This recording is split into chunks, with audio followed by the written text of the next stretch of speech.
Monsoon सत्र खत्म हुए अभी सवा महीना बीता भी नहीं कि अब संसद के विशेष सत्र का ऐलान। मुंबई में इंडिया 24 की लड़ाई लड़ने के लिए रणनीति बनाने वाले ही थे कि पीएम मोदी ने दे दिया सरप्राइज।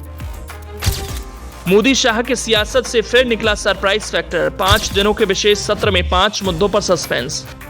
प्रधानमंत्री नरेंद्र मोदी की अगुवाई में केंद्र में जब से बीजेपी की सरकार बनी तब से उनके कुछ फैसले चौंकाने वाले रहे हैं। सरप्राइज फैक्टर मोदी सरकार के पिछले 9 सालों की एक खास बात रही। फिर चाहे 5 अगस्त 2019 को जब सरकार ने कश्मीर से आर्टिकल 370 हटाने से जुड़ा बिल पेश किया था, तब बिल पेश होने से कुछ घंटे पहले तक लोगों को इसकी भनक नहीं थी। ऐसी कई मिसाल पहले भी रही। नोटबंदी से लेकर दूसरे कई ऐसी घटनाएं सरप्राइज फैक्टर की तरह रही जिसकी दूर दूर तक किसी को भनक नहीं थी। अब जबकि देश में G20 सम्मेलन की बात हो रही थी, तब अचानक सरकार ने संसद का विशेष सत्र बुलाकर पूरा एजेंडा और चर्चा दूसरी जगह शिफ्ट कर दिया।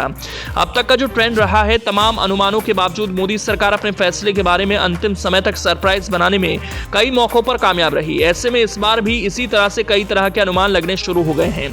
सरकार की ओर से 18 सितंबर से 22 सितंबर तक संसद का विशेष सत्र बुलाने का ऐलान किया गया। विशेष सत्र की बात सामने आते ही सियासी दुनिया में कयास लगने शुरू हो गए।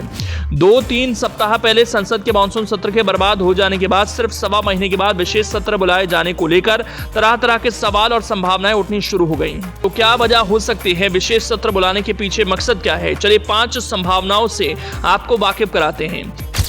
आगे के रोड मैप पर बहस। कहा जा रहा है हाल ही में भारत ने आजादी के 75 साल पूरे किए। मोदी सरकार ने इसे अमृत काल का नाम दिया था। इसके खत्म होने के बाद 2047 तक आजादी के 100 साल पूरे होने पर अगले 25 सालों तक देश के विकास का रोड मैप कैसा रहेगा, इसका एक खाका सरकार पेश कर सकती है। माना जा रहा है कि सरकार इस पर संसद के भीतर 5 दिनों तक बहस कराकर इससे जुड़े एक प्रस्ताव को आम सहमति से पेश कर सकती है। नए बिल्डिंग में सत्र की शुरुआत। याद कीजिए, जब नए संसद भवन का उद्घाटन 25 जून को हुआ था, तब माना जा रहा था मानसून सत्र नए संसद भवन में होगा, लेकिन ऐसा हुआ नहीं। संसद का मानसून सत्र पुराने संसद भवन में ही हुआ। इस पर सवाल भी उठे। तो अब जबकि मोदी सरकार ने संसद का स्पेशल सत्र बुलाया, तो माना जा रहा है हो ना हो विशेष सत्र नए भवन में होगा और इसे सरकार एक नई शुरुआत के रूप में पेश कर सकती है। एक देश एक चुनाव से जुड़ा बिल पेश होगा। प्रधानमंत्री नरेंद्र मोदी ने दोबारा पद संभालने के बाद अपनी सबसे बड़ी महत्वाकांक्षी योजना एक देश एक चुनाव को एक बार फिर से आक्रामक रूप से आगे बढ़ाने की पहल की। पिछले कुछ सालों में पीएम मोदी लगातार इसकी वकालत कर रहे हैं। जानकारी के लिए आपको बता दें कि संसदीय कमेटी पहले ही पूरे देश में लोकसभा और विधानसभा चुनाव कराने को लेकर एक पूरा रोड मैप दे चुकी है। वैसे सबसे पहले लालकृष्ण आडवाणी ने इस बहस को शुरू किया था। यह मुद्दा 2014 और 2019 के आम चुनाव में बीजेपी के घोषणा पत्र में शामिल रहा है। और भी संभावनाएं हैं। स्पेशल सेशन को लेकर कुछ दूसरी तरह की भी अटकलें लगाई जा रही हैं। एक संभावना जताई जा रही है कि सरकार इस विशेष सत्र को आखिरी सत्र बताते हुए इसमें अपने कुछ अहम मुद्दों को आगे बढ़ाने की कोशिश करे। कुछ ऐसे मुद्दे जिन्हें लेकर अगर वो चुनावी मैदान में जाती है तो सत्तारूढ़ दल को चुनौती और सियासी फायदा हो सके।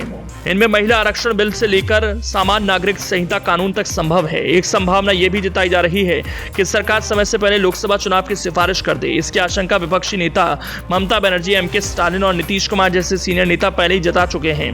हालांकि विशेष सत्र के ऐलान के साथ ही विपक्ष की तीखी प्रतिक्रिया आनी शुरू हो गई है, लेकिन विपक्ष इसे लेकर वेट एंड वॉच की नीति अपनाएगा।